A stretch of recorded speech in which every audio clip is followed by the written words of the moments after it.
Channel. ಇವತ್ತು ನಾವಿರುವಂತಹ ಸ್ಥಳ ವಿಶ್ವದ ಅತಿ ದೊಡ್ಡ ಎರಡನೇ ಗುಂಬಾಜನ್ನು ಹೊಂದಿರುವಂತಹ ಬಿಜಾಪುರ. ಬಿಜಾಪುರವನ್ನು ವಿಜಯಪುರ ಅಂತ ಸಹ ಕರೀತಾರೆ. ಯಾಕಂದರೆ ಇದು 10 ಮತ್ತು 11ನೇ ಶತಮಾನದಲ್ಲಿ ಕಲ್ಯಾಣಿ ಚಾಳುಕ್ಯರಿಂದ ನಿರ್ಮಾಣವಾದಂತಹ ನಗರ. ಕಲ್ಯಾಣಿ ಚಾಳುಕ್ಯರ ಆಳ್ವಿಕೆಯ ನಂತರ ಬಿಜಾಪುರ ಬೀದರ್ನ ಬಹುಮನಿ ಸುಲ್ತಾನರ ಆಳ್ವಿಕೆಗೆ ಒಳಗಾಗುತ್ತೆ.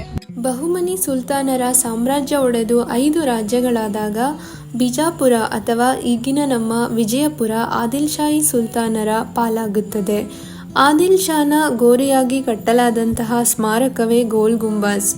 1659ರಲ್ಲಿ ವಾಸ್ತುಶಿಲ್ಪಿಗಳಾದ ಯಾಕೂತ್ ಮತ್ತು ದಾಬುಲ್ ನೇತೃತ್ವದಲ್ಲಿ ಈ ಬೃಹತ್ ರಚನೆಯ ನಿರ್ಮಾಣವಾಗುತ್ತದೆ. ಗೋಲ್ ಗುಂಬಾಜ್ನ ವಿಶೇಷ ಆಕರ್ಷಣೆ ಎಂದರೆ ಇಲ್ಲಿನ ಪ್ರಧಾನ ಕೊಠಡಿಯಲ್ಲಿ ಪ್ರತಿ ಶಬ್ದವೂ ಸಹ 7 ಬಾರಿ ಪ್ರತಿಧ್ವನಿಯಾಗುತ್ತದೆ.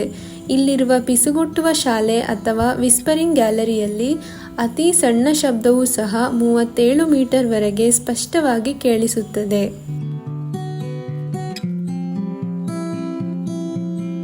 ಗೋಲ್ ಗುಂಬಾಜ್ನ ಮುಂದೆನೇ ಒಂದು ದೊಡ್ಡ ಆರ್ಕಿಯಾಲಜಿಕಲ್ ಮ್ಯೂಸಿಯಂ ಇದೆ. ಇಲ್ಲಿ 5 ರೂಪೀಸ್ ಎಂಟ್ರಿ ಟಿಕೆಟ್ ಇದ್ದು visiting hours morning 9 AM to evening 5 PM. 16ನೇ ಶತಮಾನದಲ್ಲಿ ಅಲಿ ಆದಿಲ್ ಶಾ ಜಾಮಾ ಮಸೀದಿಯ ನಿರ್ಮಾಣವನ್ನು ಪ್ರಾರಂಭ ಮಾಡ್ತಾನೆ. ಇದು ವಿಜಯಪುರದಲ್ಲಿಯೇ ಅತ್ಯಂತ ದೊಡ್ಡ ಮಸೀದಿಯಾಗಿದ್ದು 4000 ಜನ ಒಟ್ಟಿಗೆ ಪ್ರಾರ್ಥನೆ ಮಾಡುವಷ್ಟು ದೊಡ್ಡದಾಗಿದೆ.